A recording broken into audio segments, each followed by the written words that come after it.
Hey, how's it going, everybody? So, I kind of got a bit fat again. Not really fat. I mean, you're probably looking at me going, you're not fat at all. But I did gain a lot of weight over the period of the summer. I drank a lot of beer. I drank way too much beer. I went from being probably around 210-ish, 215 on a heavy week, all the way back up to 253.3. Yeah, I gained a lot of weight. That's what beer does to you. You drink a lot of beer. It's high in calories and nutrients and all that kind of fun stuff, and then you gain weight. The thing is, when you have been losing weight, your body doesn't understand that you're not dying. No matter if it's part of a health regimen with lots of exercise and controlled eating and stuff like that, your body still just sees it as weight loss. And weight loss means starvation, it means dying. And so every time you lose weight effectively, it gets a little bit harder, I think, to lose weight again because your body gets better at trying to survive. Weight gain is a beautiful thing. It's intended to keep us alive. The problem is we have access so easily to so many high-calorie foods that we just gain weight so fast. That's just what it is to be. So, shut up, phone!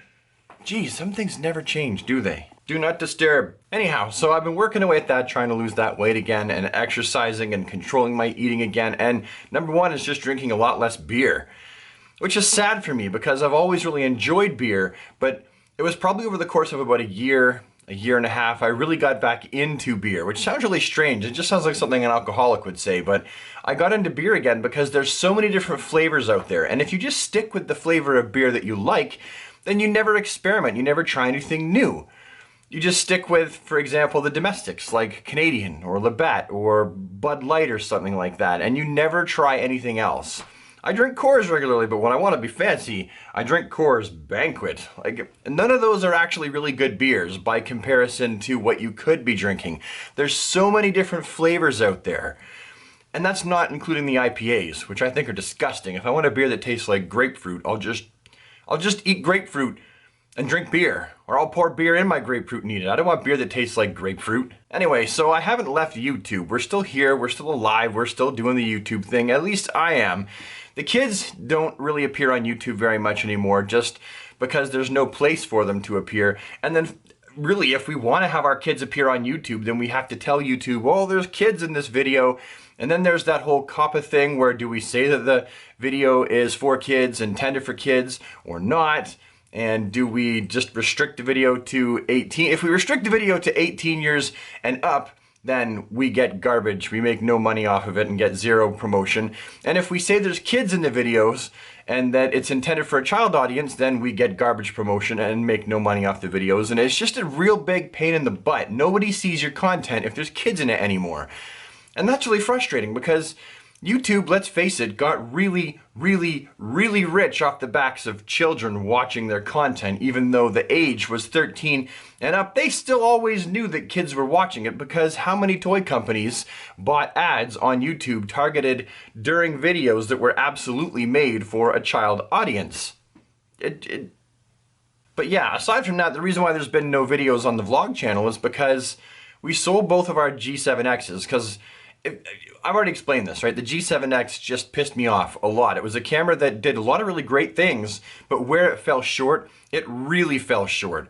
Like the sound and the audio just sounded altogether terrible at times, just horrible. And sometimes the autofocus would just be really screwed up, and there was that weird crackling noise in the back because it was autofocusing. These are really big problems with the camera. And I just never could afford an expensive, like a G7X Mark II or now even 3.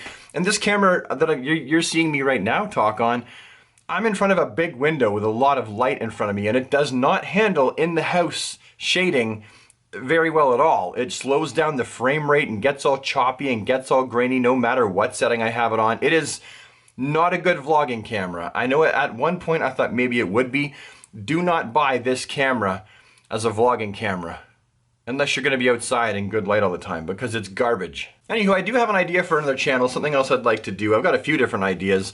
And it's not because the other channel I'm working on, the DC channel, isn't doing well. It's actually doing really well. I've got a great audience there that watches the videos, really supportive, and I love what I do there. I just, you know, it's been over 2 years working on the same kind of thing, and I'd sort of like to move on to doing something else that it might be kind of fun. Not that I want to stop doing that channel, I just want to do another channel on top of it. So I've got a few different ideas. I don't want to I don't want to say anything. Even so, I mean, you guys probably wouldn't watch it anyway. This is like a vlog channel, so I'm just kind of vlogging, telling you my ideas. But I don't want to let the cat out of the bag just in case someone else likes the ideas and they want to try it themselves.